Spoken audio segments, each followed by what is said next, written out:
Hello, my beautiful, gorgeous dance baby, and welcome to another episode of More Than Dance. Today, we are going to be discussing play and creativity and how the more you play, the more creative you can be. And I want to talk about a couple of different scenarios of where I like to bring play into my life so that I can be more creative.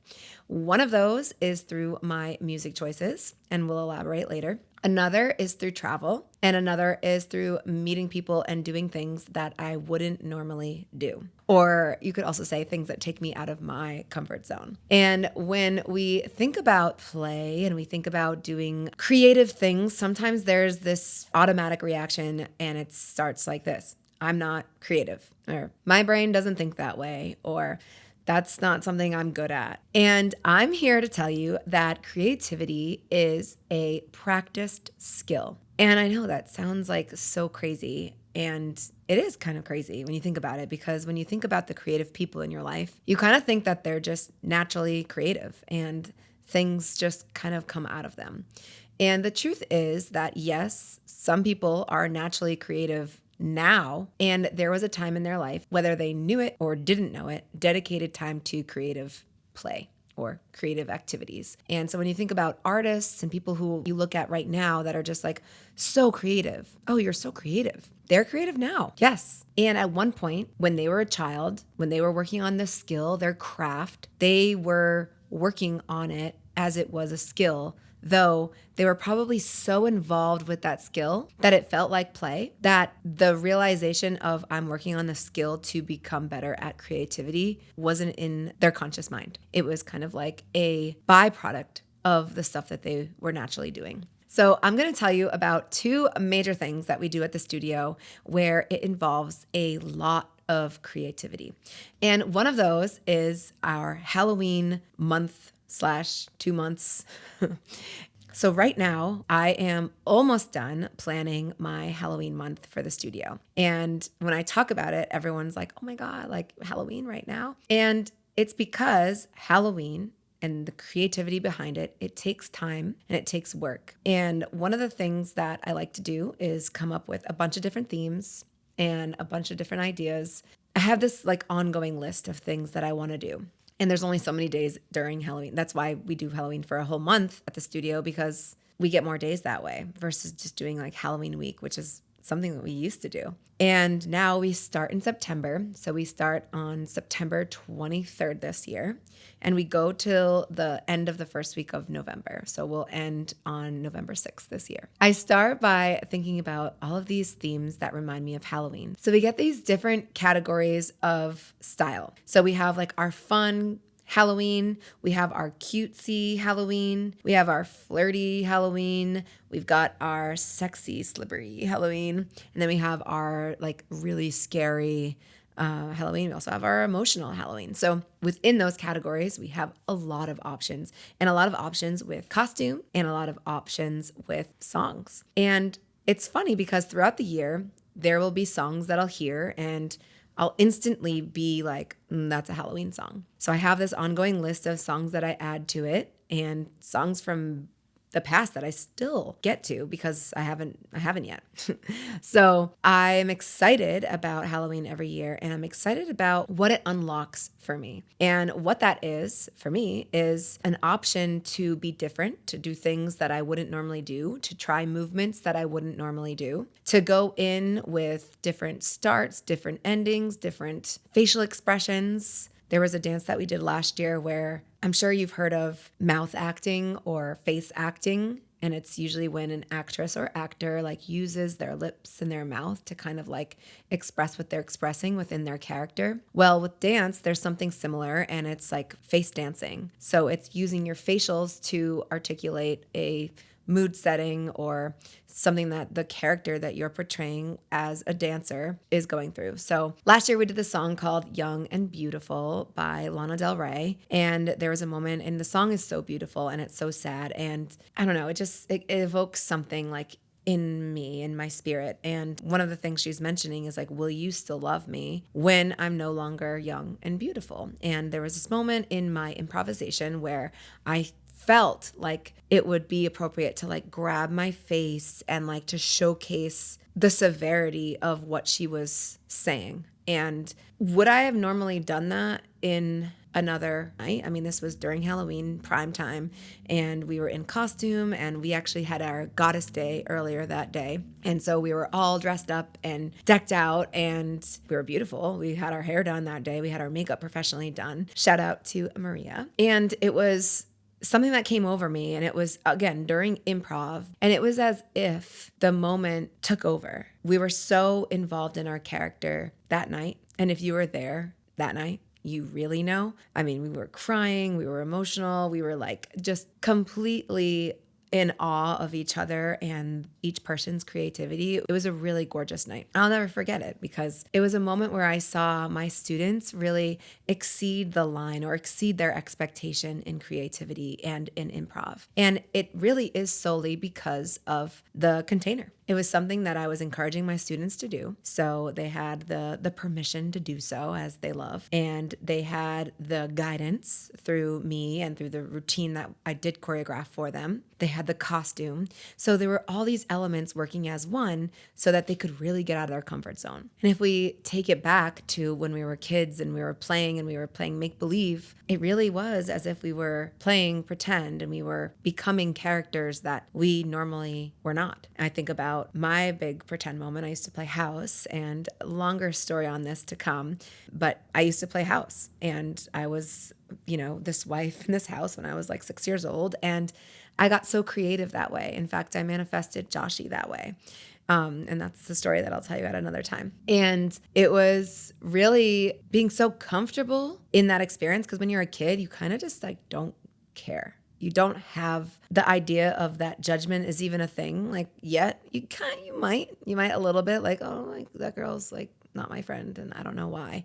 But it's not to the degree that we do now as adults. And we don't feel like looking stupid is as bad as it is now. Of course, we don't want to look stupid when we're kids, but like we take bigger risks and we do bigger things. And it's so funny because at the beach earlier this weekend, we play this game and we ask questions to each other. And one of the questions was like, who is smarter, adults or children?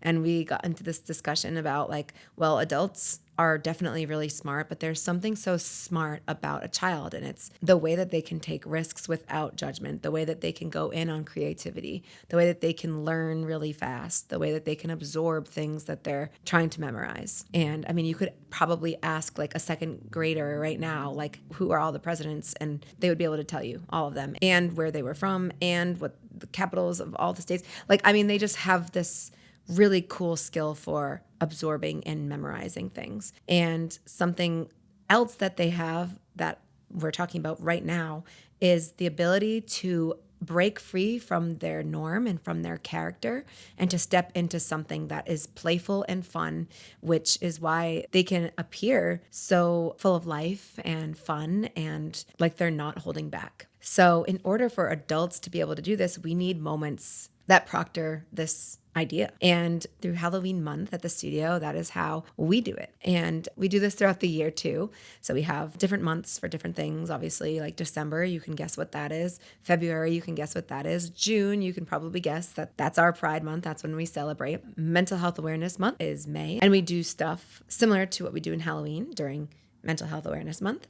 And we have other themes that we add in, like sometimes we do Legends Week where we go back into some of the musical legends and we experience their music as if we're there at that moment. We did a week where we did Michael Jackson and Prince and Whitney Houston, and just getting an opportunity to take ourselves out of the norm and bring us to something else, which will lead us to be more creative and thoughtful. And I always find that my choreography is so creative during Halloween because we can really get weird. There are no bounds. It can go anywhere it wants to go. And it's really fun when you think about it because the music that I tend to select is asking of something different. So the idea here is how can we create this moment for ourselves when we don't have Halloween? When we know that we really want to be creative and we're having trouble sparking that creativity. Now, I told you before that there were two other things. I'm going to talk about those again. And then I told you that there's another big thing that we do at the studio in addition to Halloween, and I'll talk about that as well. So hold on to those for a second. And I want to just switch gears into some books that I have, that I read, that I love. And one of those is The Creative Habit by Twyla Tharp. We read this in college. I got a minor in dance at Providence College, and this book is just so cool, even if you're not a dancer, to read. And Twyla Tharp is this amazing dancer, choreographer, pioneer in the modern world of dance.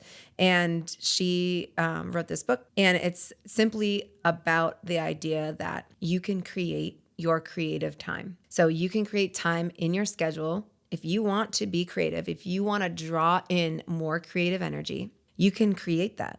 And it's simply by creating a habit around being creative. And I was able to do this through the studio and through my classes that I teach. So when I first started choreography on the regular, well, if we go way back to choreography back in the day, yes, there were plenty of things that I choreographed and created, though the time that I would create would be over a span of time. So for instance, the first time I ever choreographed, I think I was like 13 or 14, and it was for a younger group of kids at my dance studio. I had the whole year to create something for them.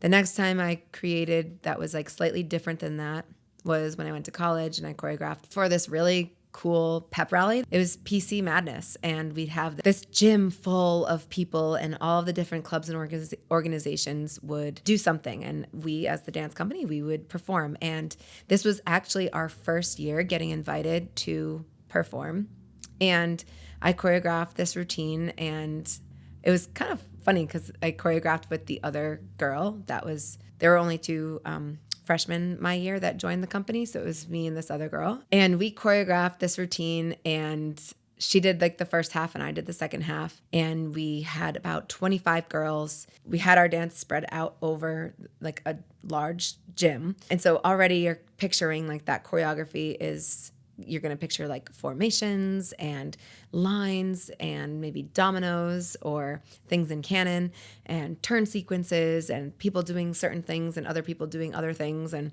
it's actually just a really cool visual experience for the people who are watching. And it was really fun for us to perform because it was like late at night on a Friday night. It was really cool. And we performed in front of the whole college, which was even cooler. So yeah, I have this actually on my YouTube. I'm pretty sure you can like dig and find it. And it was a great experience. And again, we had time to choreograph it, and it was, I think we had like maybe 2 months to choreograph it and teach it, maybe a little bit less. And then there was another time where we choreographed for the college again, and like, okay, then we got into the studio. So once I opened the studio, I had a bunch of choreography opportunities with the class that I teach now called Dance with Me. So those are small, short routines that I teach throughout the class. There's about 17, give or take, routines in 1 hour, and those are pretty simple choreographies. Then we get into Strut. So when that class started, again, that class started in 2016, started on a Sunday morning at like 10:30 a.m., which was like so funny, but it was, you to take yourself back to before heels was even a thing. It was up and coming. There was no one teaching heels when I started teaching heels over here on the East Coast. It was still jazz. And I started teaching heels with my chair class in I think it was like 2013. So it was really like, are we gonna wear heels? Really? Yes, really. And I suppose like the only heels classes were like, potentially pole dance classes. And if you know, those are very different classes, despite the fact that we're both wearing heels. We're wearing very different heels. So creating these routines, well, one, just having the creativity to kind of like lure people in to come and like try this class. Like there was creativity around that. Like, hey, come to this class. Like it's really cool. Like I had to meld fitness with it because it was such a like taboo thing at the time. Like, oh my gosh, like you gotta dance in heels. Like you're not gonna find me dancing in heel. That was kind of like the energy that I got from people I would share this with. So I taught a class called Chair. It was called Segi Chair Fitness. And I would teach 45 minutes of pure fitness. So it was very much like a bar class. It was kind of like standing Pilates. So I did a lot of Pilates back in the day. And so we did Pilates with the chair, and then we'd go into our routine, and then people would just love the workout, the chair workout. Like, oh my God, like it was hard, it was difficult. It was like hard stuff. And so people came in for that, and then they'd be like, all right, well, now that I'm here, I'll stay for the dance. So getting creative that way was its own thing, but I digress. So getting back to teaching on the regular. So teaching that class I taught every Friday, teaching strut once we started. So like 3 years later, starting the strut class in the morning. I did it once a month. And then finally I committed to myself, and I committed to the studio, and I committed to you unknowingly that I was going to do this class every week, no matter what, even if no one showed up. And I would create a new routine for every week. And now I can tell you that I create a new routine every day. So I have a new routine on Monday, on Tuesday, on Wednesday, Thursday, Friday. And then sometimes there's another one. And so it's a lot of routines. That's a lot of me getting practice with creativity. And the reason why it became so doable for me is because I practiced the muscle of creativity. I practiced the idea of play. This is playtime. I'm having fun, like using my body in different ways and figuring out how to make things different or how to make things match music different. And when you really get into it, there's so many different elements of creativity that can come from dancing. So obviously the movement, obviously your levels. Then we've got our different like rhythms that we might want to hit, different accents, different dynamics. You can really get creative if you want to make a dance all standing up or all on the floor, or every time we do this move, our arms are only going to be in this position. So there's a lot of different ways that you can start making things and building off of those for creativity. And then of course we get into improvisation, and improvisation is one of my favorite things as a dancer. I love it, and I teach my students to love it. So just like you can teach yourself to have creativity, and you can put yourself in a world of being more creative, you can also teach yourself to like things. You can train yourself to enjoy something because it gives you something good on the back end. So something good about improv for my students is they really do become better dancers. They become bigger risk takers. They experiment. They explore different movements. Yes, they do continue some of the movements that are the same, but that's part of the practice. Part of the practice is having and creating this baseline that is going to be, okay, these are my moves. This is what I've got. And then on top of that, okay, so cool, show me your baselines, but now get creative with your face. Or show me your base moves and now change up the angle. Or now show me your base moves and do it next to someone and use their negative space. So improvisation can really provide a lot of structure in a weird backwards way. And what we do at the studio is I encourage my students to improv after they perform the routine. And it's kind of like, okay, they're put on the spot. And there's something about being put on the spot that asks us to stand in that character. So when we're on stage, for example, we're in the character, like we get to deliver no matter what. And that pressure allows us to come through.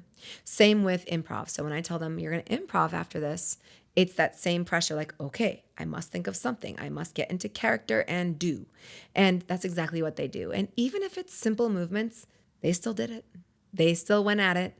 They still got creative with musicality. They still got creative with their facings. They got creative with the way that they walked off. There's so many micro celebrations that we can find within one class. I mean, if you were to ask me like to do that, I could go on and on for like 5 podcasts about how amazed I am at all of the risks that my students take. Remember that there's this tiny formula of having the space and having the opportunity to get creative, and having the habit of creativity is going to get you to do it. So every time they're at their studio, they're going to get a chance to improv, which means they're going to get an opportunity, going back to the title of this, play. They're going to get a chance to play with their movement, play with their body, play with the musicality, experiment. And all of that is going to lead to them coming up with their findings. So it's very easy to understand, like, how'd that go? Oh, well, that felt really good. They're going to get the footage back. So, well, I really liked how I did that. Or I'm noticing when I'm doing that, it didn't transfer over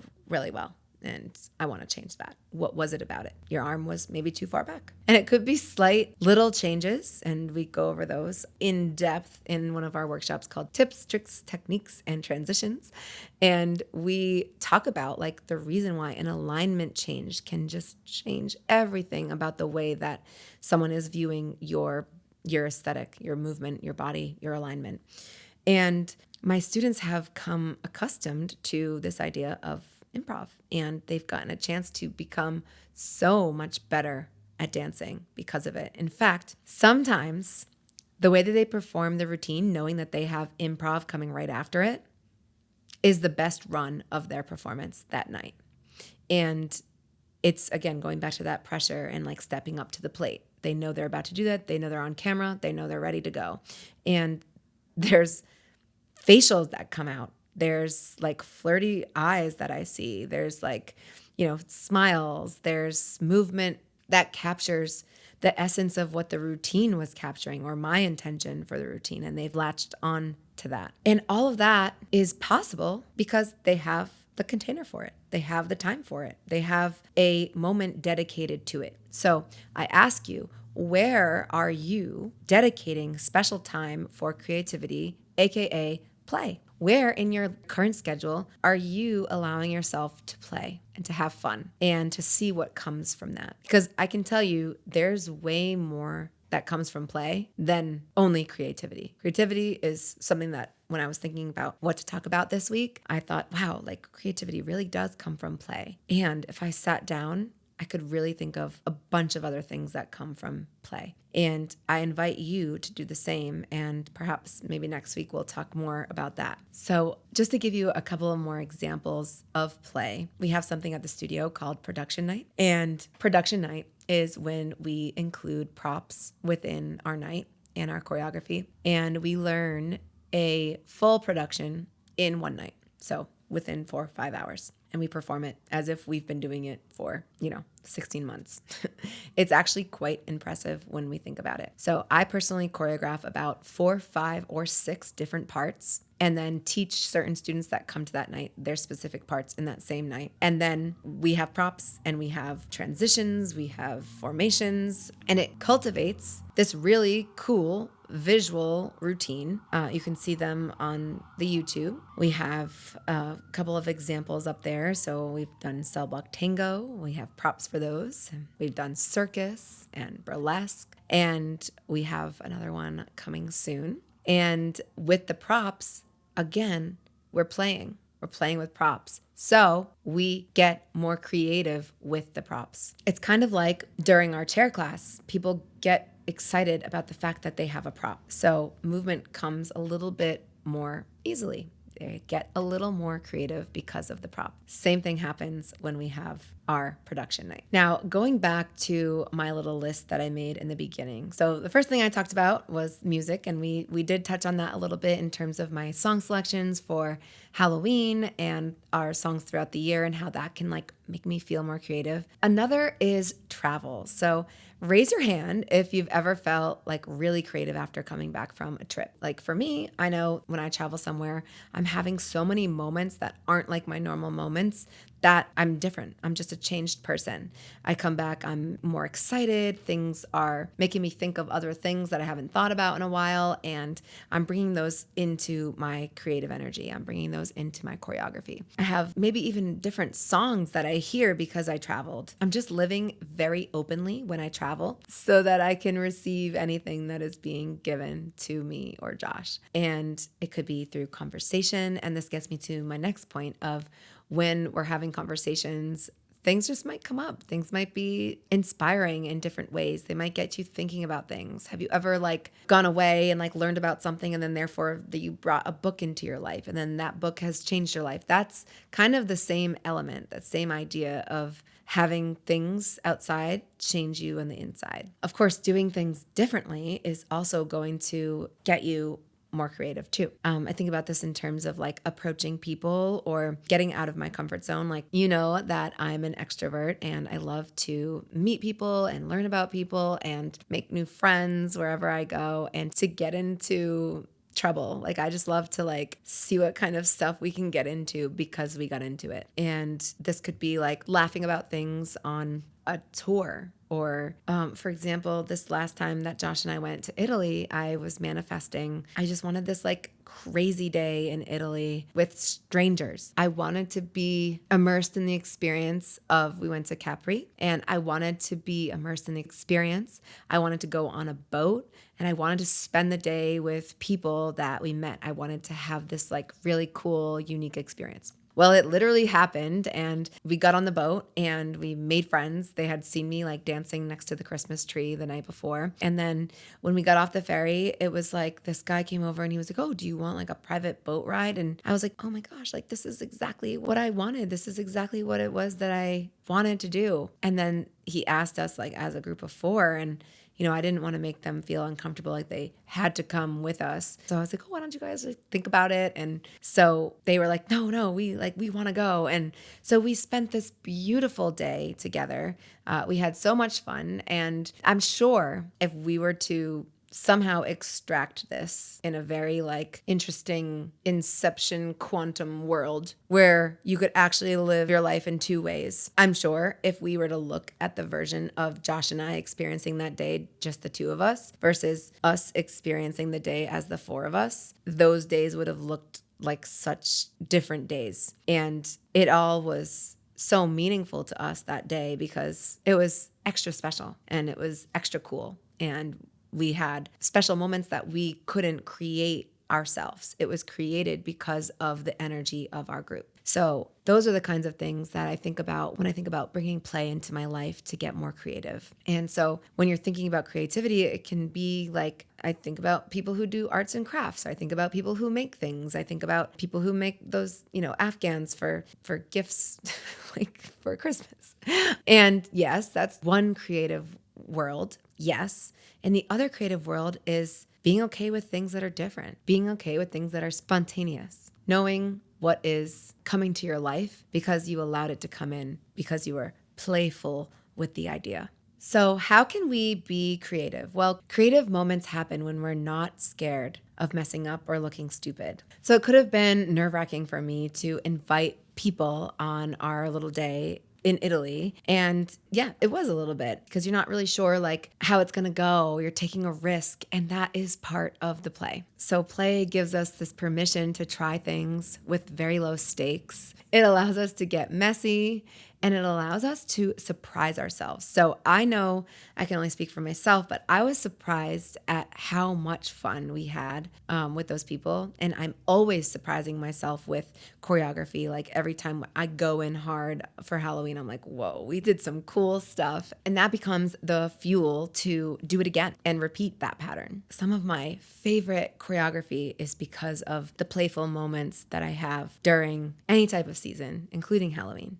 And something else I wanted to mention when I was talking about like kids and adults and like the difference, there's this moment that we started thinking that play was unproductive and that it was like unnecessary for our schedules. And I don't know if you can do this, but maybe try this with me. Like go back to living the day of your life back when you were a kid, like going through like how it was. It might be a little easier for me to do because not so long ago I was teaching in elementary school. So I kind of like remember the structure. But there's little segments of the day that are structured in for play. And then, you go to the next grade and there's a little bit less. And then you go to the next grade, a little less. Then you graduate from that school and you go to the next school. There's none. I mean, high school, like we hardly had gym. I think gym was like optional. And I know that you remember when you would ask someone what their favorite subject was, they'd be like, gym. And it's because it allowed for play. And there were so many cool skills that you were able to learn as well. So now that we graduated, we moved on, how is it that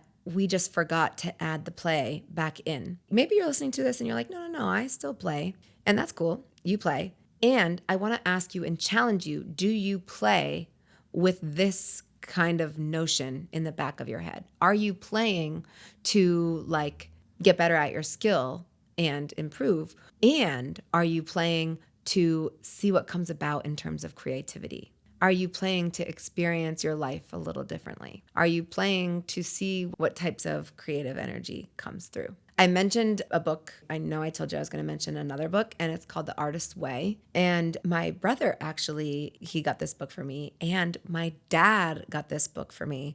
And it was like really just a cute thing, because I think I can't remember who got it for what, but one got it for my birthday and one got it for Christmas. And I was like, wow, like I'm gonna read this book, gonna really get into it. And it's very similar to The Creative Habit by Twyla Tharp. And so my brother was so inspired by the idea of being creative because he's doing a lot of like songwriting right now. And there's something that the book asks for you to do, and it's daily pages. And it's about kind of like brain dumping your thoughts on paper and doing it no matter what. And basically never picking up your pen and just letting it flow for a selected amount of time. And he's stayed true and dedicated to this and was able to create, my gosh, like over 20 songs written by him, music and lyrics. And what a great way to kind of like push yourself into creative energy. Now, Joshi is also very creative, and he has his own way of being creative, and he loves colors, and he's very insightful with his cues. So if you don't know, Josh is a videographer, and he's behind the camera right now. Hi, Joshi.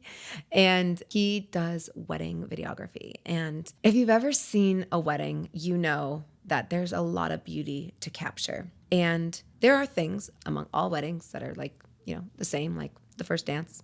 A lot of people do that. Walking down the aisle, a lot of people do that. So there's definitely things that you can grow to expect in his and everyone's wedding videography. But what makes Josh's so special is he really captures the essence of the couple within a creative realm. So it's like his formula is, I have all these skills as a videographer. I understand framing, I understand color and f-stops. And he also makes sure to know what he's creating with his couple. And it could be capturing certain moments of words. And I just remember, like, it's such a treat when I get to watch one of his wedding videos, because there's so much going on that I usually like to watch it like, minimum 7 times, because when I watch it, I'm finding these like little bursts of creativity like throughout the whole thing. And it's like he chose that frame at that moment over this part of the song while that person was doing this so strategically that the next frame and the transition of that frame was connected and like was similar. Like it's kind of like when you dissect it, you can see so much.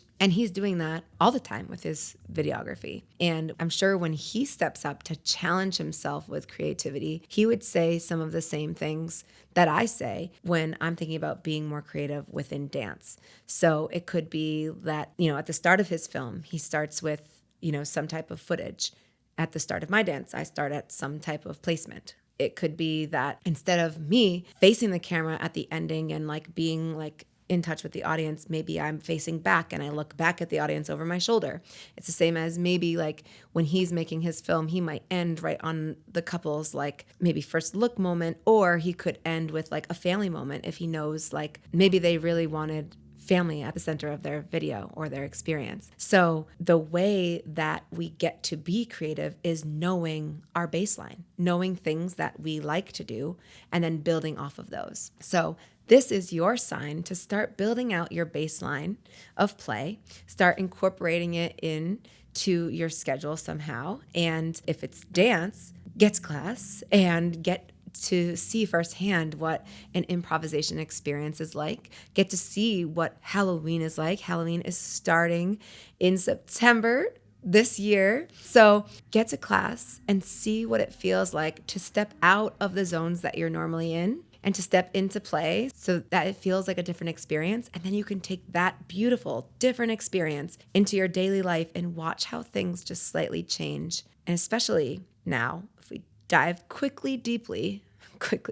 if we quickly dive into energy, it's kind of the same idea where you can take that energy and bring it into your life. And you'll notice like if you're bringing positive creative experiences into your life, then more positive creative experience will happen in your life. So think about that the next time you're like, I really want to bring this into my life. Well, dive into it and see how you can have that in your life. So if you're sitting there thinking like, wow, I really want to do something about this, and you want something that's just stripped down, a little easy and straightforward, I invite you to put on any song, listen to it the full way through. Note a time in the song where the music either changes or it gets like more beady or harder or heavy.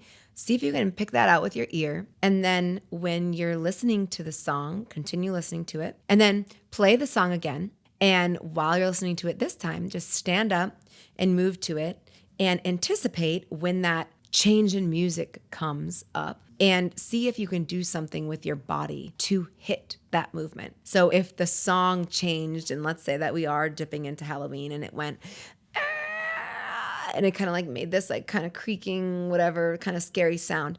What could you play around with your body to showcase that sound? So the first thing that came to mind for me is I might want to hinge like with that sound. So I might like, hinging is kind of like the reverse of bowing. So I would hinge backwards and maybe like swipe to the side and then stand up, depending on how the music was. So what would you do? And that's how we build it. Small little moments where we're thinking about something that would give us a reason. So the song is giving us a reason to get creative. And that moment in the song is giving us the reason of when we do it. And then we decide what we want to do. Do we want to change levels? Do we want to face the other way from the front? Do we want to be on the floor all of a sudden? Do you want to be scary? Do you want to be happy? Do you want to be kind of like, if it is Halloween, like maybe at that moment, everything was serious and then it gets really creepy at that moment. And we do that with our face. So this can be a really fun, silly little improv challenge that you do by yourself, or invite your family to try it with you, and just like really switch everyone's schedules up. Switch it all up so everyone can feel the feeling of being creative and laugh, and just like maybe you share what you all decided to do. You could also add in the idea of like what it would be like if you were in a costume, or what it would feel like if you were, in like a robe, or if you were in a dress, or if you were wearing heels versus if you were wearing flat shoes. And all of these things will add to the reasons why you choose things. And that is playing, because you're playing around with your ideas. So the next time if someone asks you, what do you do for fun? You can say, well, I play around with movement and I'm practicing creativity. And you can encourage them to also explore the world of play, because play is permission to explore. It's connection. It could be a really great reminder of the reason why you fell in love with doing certain things in your life, such as dance. So be messy, be silly, be free, and make some fun memories and get creative. I'm reminding myself of the speech in Bridesmaids where they keep going up to the mic and they're like, and this and that. I'm excited to hear about how creative you get within the next week or so.